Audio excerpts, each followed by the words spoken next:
Hi, I'm Emily. Today, I'm going to read you the story of Brittany, titled My Sister Tripled My Rent to $6,000 After I Was Fired. Our parents sided with her, saying she didn't have to feed the parasite. So, I moved out without saying a word, and a year later, the calls started when they found out I had opened my own business. Well, let's go. I'm Brittany, and I'm 35 years old. People always ask me how I ended up in the restaurant business, like it's some kind of accident. Truth is, I've been dreaming about running restaurants since I was a kid. While other girls played house, I was setting up pretend restaurants in my bedroom, complete with menus I'd written in crayon. After college, where I studied to become a restaurateur, I jumped straight into the industry. That was 13 years ago, and I haven't looked back since, well, not until recently anyway. 10 years ago, my parents came to me with what they called a family situation. My older sister, Rachel, was having money problems. She owned this decent apartment, but couldn't afford to keep it without rental income. The thing is, she didn't want to sell it either because she knew it would be worth more later. "Brittany, honey, we need you to help Rachel out," my mom said during one of our Sunday dinners. "She's really struggling right now." My dad nodded along. The rent in that area is about $1,200, but if you could pay $1,500, it would really help her get back on her feet. I remember thinking it was a lot of extra money, but Rachel was family. She'd always been the golden child, the one who had the perfect life planned out. If she was struggling, it must have been serious. "Sure," I said, "I can do that." So I moved into Rachel's apartment and started paying $1,500 every month. The place was decent, but needed work. Over the years, I slowly transformed it into something beautiful. I renovated the whole space, went for a clean Scandinavian style that I'd always loved, new furniture, modern appliances, everything carefully chosen and paid for with my own money. My parents and Rachel would visit sometimes, and they always complimented my taste. "Brittany, you have such an eye for design," my mom would say, running her hand along the kitchen countertop I'd installed. Rachel would nod and smile, agreeing that the place looked amazing. But that's where the compliments ended. Nobody ever asked about my work, about how I was climbing the ladder in the restaurant industry. 5 years after I moved in, I'd worked my way up to deputy director of a pretty successful restaurant chain. It was a big deal for me, but when I tried to share the news, the conversation always shifted. "That's nice, dear," my mom would say, then immediately follow up with, "By the way, your father needs help with the car payment this month." I always said yes. I knew I'd never see that money again, but I told myself it was just my way of helping family. They needed support, and I was in a position to give it. Around the 5-year mark, Rachel's situation changed. She got married to this guy, Tom, and they had a baby together. I was happy for her, really, but then she asked me to come over for a family meeting. "Brittany, now that we have the baby, our expenses have gone way up," she explained, bouncing little Emma on her knee. "We're going to need you to pay $2,000 instead of $1,500. I felt my stomach drop. $500 more every month was no joke, even with my promotion. But looking at Rachel holding her baby and Tom sitting there with this expectant look on his face, I couldn't bring myself to say no. "Okay," I said, "I can make that work." What they didn't know was that I'd been saving money for almost 10 years, not just small amounts either. I had a real plan. Every month, after paying my inflated rent and helping out with their various emergencies, I put away whatever I could toward my dream of opening my own restaurant. I'd learned so much working in the chain. I could see all the mistakes they were making, all the ways they were leaving money on the table. I had a complete business plan worked out, down to the menu design and staffing structure. I was sitting on almost $180,000, just waiting for the right moment to make my move. Everything changed when our old director, Mr. Peterson, decided to retire. He'd been running the restaurant chain for 23 years, and honestly, he was like a mentor to me. When I first started as a server, he saw something in me and pushed me to grow. He's the one who encouraged me to take management courses and eventually promoted me to deputy director. Brittany, you've got the instincts for this business, he used to say. Keep your eyes open and learn everything you can. So, when he announced his retirement, I figured I had a decent shot at taking over. I mean, I'd been his right hand for years, knew every aspect of the operation, and had been basically running the day-to-day stuff while he focused on the bigger picture. But then he dropped the bomb. His daughter, Madison, was coming in to take over. Fresh out of college, 22 years old, with zero real-world experience in restaurant management. She went to the Culinary Institute of America, he explained to the staff during the announcement meeting. Top of her class, brilliant mind for the business. I'm confident she'll take us to the next level. I tried to keep an open mind. Maybe she really was that good. Maybe her education would bring fresh ideas that could complement my experience. I was willing to work with her, show her the ropes, help her succeed. That optimism lasted exactly 3 days. Madison called me into her office on her first Monday. She'd already redecorated the place, gotten rid of her father's old wooden desk, and replaced it with this glass thing that looked like it belonged in a tech startup, not a restaurant chain headquarters. Brittany, right? She said, not looking up from her laptop, like she hadn't met me a dozen times over the years at company parties and family events. Yes, that's right, I said. I wanted to welcome you officially and see how I can help you settle in. She finally looked at me, and I didn't like what I saw in her eyes. It was like she was sizing me up, but not in a good way. Here's the thing, she said, leaning back in her chair. I've been reviewing the staff structure, and I think we need some changes. Fresh blood, you know? This industry moves fast, and we need people who can keep up. I felt a chill run down my spine. What kind of changes are you thinking about? Well, let's be honest, she said. You're what, 35? That's getting up there for this business. This is the time of the young, the innovative. I'm planning to bring in some of my classmates, people who really understand where the industry is heading. I couldn't believe what I was hearing. Madison, I've been with this company for 13 years. I know every supplier, every system, every challenge we face. I've helped build what this place is today. She waved her hand dismissively. That's exactly the problem. You're stuck in old ways of thinking. We need to disrupt, to innovate. I've already reached out to my friend Jessica from school. She's perfect for your position. The conversation went downhill from there.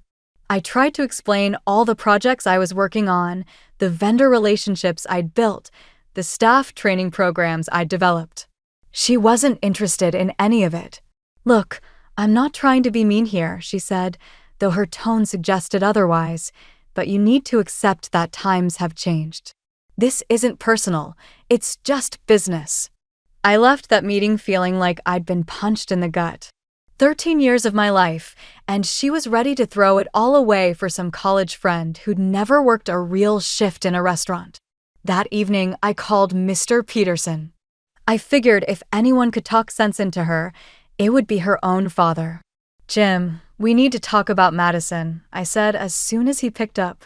She wants to fire me and replace me with one of her college friends, someone with no experience in our specific operations. There was a long pause. Are you sure about that? Madison told me she was excited to work with the existing team. I'm telling you what she told me directly, I said. She said I'm too old, that this is the time for young people, and that she's already contacted her replacement for me. Another pause. Well, you have to understand, Brittany, Madison graduated from the most prestigious culinary program in the country. She's presented me with this incredible development program for our chain. Her professors say she's one of the most promising students they've ever had. I could hear the pride in his voice, and I realized this conversation wasn't going to go the way I'd hoped. Jim, education is great, but she has no practical experience running operations like ours. She doesn't understand our customer base, our supply chains, our staff dynamics. I'm sure she'll learn quickly, he said, and maybe some fresh perspectives are exactly what we need. So you're okay with her firing me? Now, hold on, I didn't say that. Let me talk to her. I'm sure this is just a misunderstanding. She probably just wants to restructure things, not necessarily get rid of experienced people like you. I hung up feeling slightly better, but that feeling didn't last long. 2 days later, Madison called me back into her office. I talked to my dad about our conversation, she said, not even pretending to be friendly this time. He thinks maybe I was a bit hasty in my assessment. Oh, good, I said. I'm glad we can work this out. Don't get too excited, she said. I'm giving you 2 weeks to wrap up your current projects and transition your responsibilities. After that, you can start looking for a new job. 2 weeks, Madison? That's not nearly enough time to properly transition 13 years of relationships and knowledge. It'll have to be, she said. Jessica starts in 3 weeks, and I want a clean slate for her. I stared at her for a moment, realizing there was absolutely no point in arguing. She'd already made up her mind, probably before she ever walked into this building. Fine, I said. I'll do my best to document everything in 2 weeks. As I walked out of her office, I felt this weird mix of emotions. Part of me was devastated. This job had been my life for 13 years. I poured everything into it, learned everything I could, built relationships with people throughout the industry. But another part of me felt something I hadn't expected: relief. For the first time in years, I was going to be free to pursue my own dreams instead of building someone else's empire. Maybe this was exactly the push I needed. 2 weeks later, I walked out of that office building for the last time as an employee. Madison had made the transition as difficult as possible, questioning every procedure I tried to document and dismissing most of my recommendations. I'd watched her friend Jessica waltz in like she owned the place, nodding along to Madison's grand plans while clearly having no clue what any of it actually meant in practice. For 3 days after that, I just stayed home. I ordered takeout, binge-watched Netflix, and let myself process what had happened. 13 years of my career, gone because some spoiled kid wanted to play restaurant mogul with her college buddies. But you know what? Those 3 days of doing absolutely nothing felt amazing. I couldn't remember the last time I just relaxed without worrying about inventory reports or staff schedules. On the 4th day, I decided it was time to tell my family. Saturday dinner at my parents' house was a tradition. Rachel always came with Tom and their 4-year-old daughter, Emma. I waited until we were all seated before I brought it up. So, I have some news. I got fired from my job. The reaction wasn't what I expected. Instead of concern or sympathy, everyone just stopped eating and stared at me. The silence stretched on until it became uncomfortable. What do you mean, fired? My dad finally asked, his voice sharp. The new director decided she wanted to bring in her own people, I said. Apparently, I'm too old and set in my ways. So, you're unemployed? My mom said, like she was confirming something terrible. Does this mean you can't help us anymore? My dad interrupted. I mean, with the financial support. I felt like I'd been slapped. Here I was, dealing with the biggest career setback of my life, and their first concern was whether their money train had dried up. What about the rent? Rachel jumped in. Are you saying you can't pay rent anymore? Rachel, I just lost my job. I need some time, too. Oh, hell no, she said, her voice getting louder. I'm not running a charity here. If you can't pay rent, you need to move out. I've been paying you $2,000 a month for an apartment that should rent for $1,200, I said. She rolled her eyes. Fine, $6,000 a month. Take it or leave it. I stared at her. $6,000? Rachel, you're trying to force me out. Maybe, she said with a shrug. We can't afford to support unemployed people. I turned to my parents, waiting for them to say something. My mom was the first to speak. I'm sorry, Brittany, but Rachel's right. She's not obligated to support a parasite. A parasite. My own mother called me a parasite. I understand, I said quietly. I'll be out in a week. 3 days, Rachel snapped. I want you out in 3 days. I looked around the table one more time. After all the money I'd given them over the years, all the extra rent I'd paid without complaint, I was a parasite. 3 days it is, I said, standing up. Thanks for dinner. I spent the next 2 days packing everything I'd bought over the years, every piece of furniture, every appliance, every decoration that had turned that place into a beautiful home. All of it went into a storage unit I rented across town.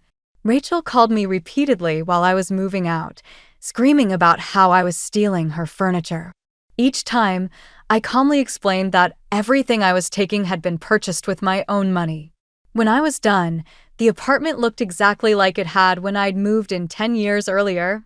Bare walls, cheap fixtures, basic builder-grade everything.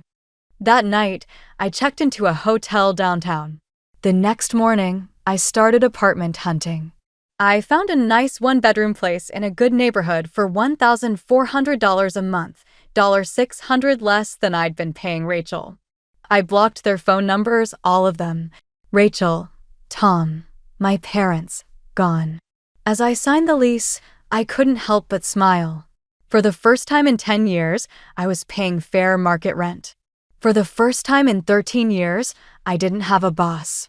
And for the first time in my adult life, I was about to chase my own dreams. The day after I moved into my new apartment, I started implementing my business project. I'd been planning this for almost 10 years, and now I finally had the freedom to make it happen. I spent weeks driving around the city, looking for the perfect location. Finally, I found it, an abandoned space in a neighborhood that was just starting to turn trendy. The rent was cheap because the place was a mess, with water damage and outdated electrical, but I could see the potential. The foot traffic was good, there was parking nearby, and it was close to both offices and residential areas. I bought the lease for next to nothing and immediately started renovations.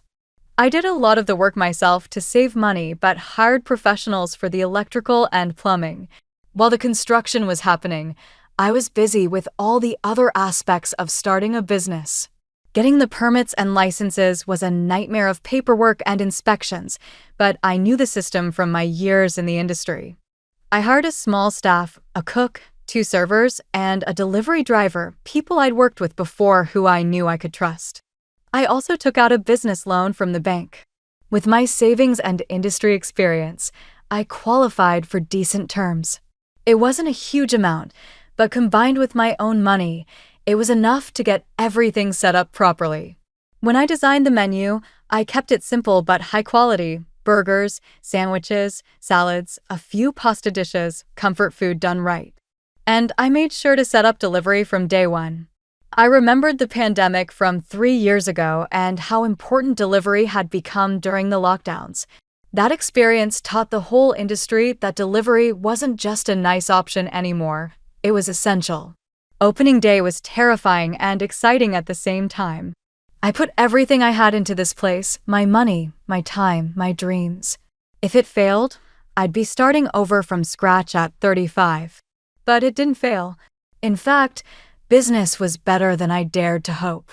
The delivery system I'd set up worked perfectly, and people in the neighborhood quickly discovered we offered quality food with reliable service. Orders started pouring in. People were stuck at home, tired of cooking and looking for good food that wasn't fast food garbage. My simple menu and reliable delivery hit exactly what people wanted. Within 6 months, I was making a small profit, not huge, but enough to start paying down my business loan ahead of schedule. By month 9, my profits had doubled.